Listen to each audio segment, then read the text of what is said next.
जय जगन्नाथ शुभ सकाळ आपण मानकर दिनटी शुभमय हेउ मंगलमय हेउ मु देवाशीष पाढ़ी आपण मानकु आमर Shri Gopal Krishna astrological YouTube channel को स्वागत जनाऊँगी। आज विशेष तथ्य उपस्थापन होची मे मासर मासिक राशिफल एवं बृहस्पति महाग्रहंकर राशि परिवर्तन फल यार प्रभाव 12 राशि द्वादश राशि उपरे केउं प्रभाव पकाउछि। मेष राशि जात व्यक्ति विशेष मानक मासटी अत्यंत शुभफल प्रदानकारी अटे। देवगुरु बृहस्पति 2 मे 2024 राशि परिवर्तन हो मेषरू वृष राशि को गमन करछन्ति, जहाद्वारा एही राशि जन्मित व्यक्ति मानकर गुरु शुद्धि आसिब, वाक् चातुरी वाक् सिद्धि प्राप्त हेब। निजर कमल मध्य वचन द्वारा समस्तଙ୍କର मन किणिला भली कथा करिवे एवं आपणकर जहाँ भी कथा करिवे ताहा बहुत प्रभाव रहिब। समस्ते आपणक कथा मानि चलिए। स्थिर लक्ष्य विपुल बैंक बालांस लाभ होबार संभावना बहुत मात्रा देखा देउछि।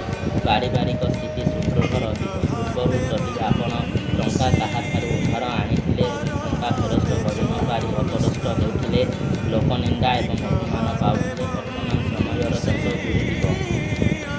आपण उधार आनिथिबा टंका मूलसह बैठ करिवे। शत्रुमानଙ୍କୁ कड़ा जवाब देवे। शत्रुमाने केते प्रचेष्टा करिले भी कृपारू आपणकर कौनसी क्षति हेब नाही। जेउमाने एंट्रांस परीक्षा देबाकू चाहुछन्ति मन लगाई पढ़न्तु। एही थर निहाती भाବରେ ଭଲ ନମ୍ବରର ବିଭିନ୍ନ କାର୍ଯ୍ୟ ହେବେ एवं मन पसंदर कलेजरे नाम लेखाई पारिबे। जेउमाने इंटरव्यू बा साक्षात्कार देबाकू चाहुछन्ति, चाकरी क्षेत्र में गोटे संस्थारू अन्य गोटे संस्थाକୁ चूज करबा ପାଇଁ चाहुछन्ति, आशा ठारू अधिक फल प्राप्त करिवे।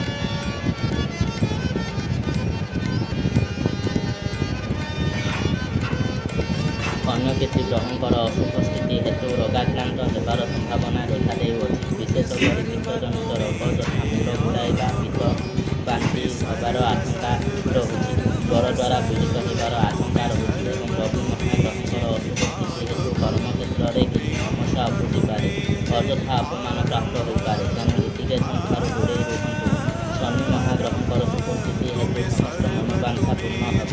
आयर परिमाण वृद्धि हेब। बड़ भाई भौणी मानक सहित सुसंपर्क स्थापन हेब। छात्र छात्री मानक ପାଇଁ ଏହି ମାସଟି ଭଲରେ ଯାଉନି। ମା ସରସ୍ୱତୀଙ୍କର କବଚ ଧାରଣ କରିବା ସହିତ ପାଠ ପଢ଼ା ପ୍ରତି ସଜାଗ ରହିବା ନିହାତି ଆବଶ୍ୟକ। କର୍ମକ୍ଷେତ୍ରରେ ଉନ୍ନତି ପାଇଁ ଆରୋଗ୍ୟ କବଚ